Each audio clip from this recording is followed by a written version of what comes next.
Hi అండి, welcome to Lohitha and mom cooking vlogs.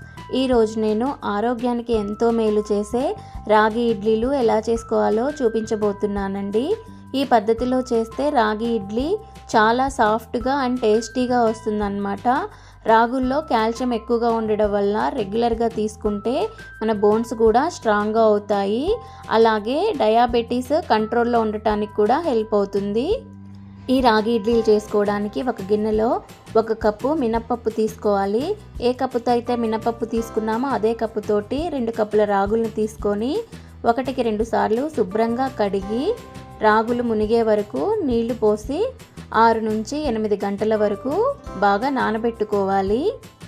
అలాగే మనం ఏ కప్పుతో అయితే రాగులు మినప్పప్పు తీసుకున్నామో అదే కప్పుతోటి ఇడ్లీ రవ్వని కూడా 2 కప్పులు తీసుకొని శుభ్రంగా కడుక్కొని మునిగే వరకు నీళ్లు పోసి నానపెట్టుకోవాలి.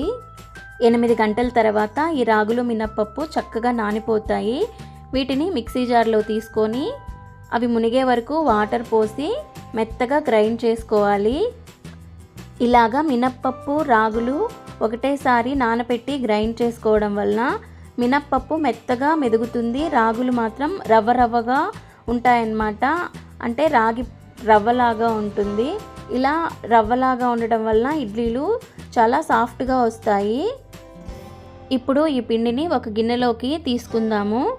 అలాగే మనం ముందుగా నానబెట్టుకున్న ఇడ్లీ రవ్వని కూడా శుభ్రంగా కడుక్కొని గట్టిగా పిండి ఇదే పిండిలోకి వేసుకొని ఒకసారి మొత్తం కలిసేలాగా బాగా కలుపుకోవాలి.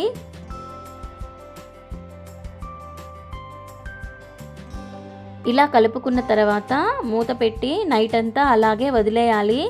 నైట్ అంతా అలాగే ఉంచడం వల్ల పిండి ఫెర్మెంట్ అయ్యి బాగా పొంగుతుందన్నమాట. చూడండి, పిండి చక్కగా పొంగింది.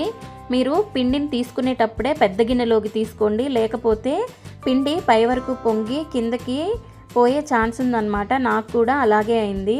ఇప్పుడు దీనిలోకి మన టేస్ట్కి సరిపడినంత సాల్ట్ వేసుకొని ఒకసారి బాగా కలుపుకోవాలి. పిండి అనేది ఈ కన్సిస్టెన్సీలో ఉంటే ఇడ్లీలు బాగా వస్తాయి. గట్టిగా ఉంటే కొద్దిగా వాటర్ వేసుకొని ఇలాగా కలుపుకోవాలి. ఇప్పుడు ఈ పిండిని మనం రెగ్యులర్గా ఇడ్లీలు ఎలా పెట్టుకుంటామో అలాగే ఇడ్లీ ప్లేట్లలో పెట్టేసుకోవాలి. దీనికి ఆయిల్ కూడా పోయవలసిన అవసరం లేదు. నార్మల్గా ఇడ్లీ ప్లేట్లని ఒకసారి కడిగేసేసి అదే తడి మీద ఇడ్లీలు పెట్టేసుకుంటే సరిపోతుంది.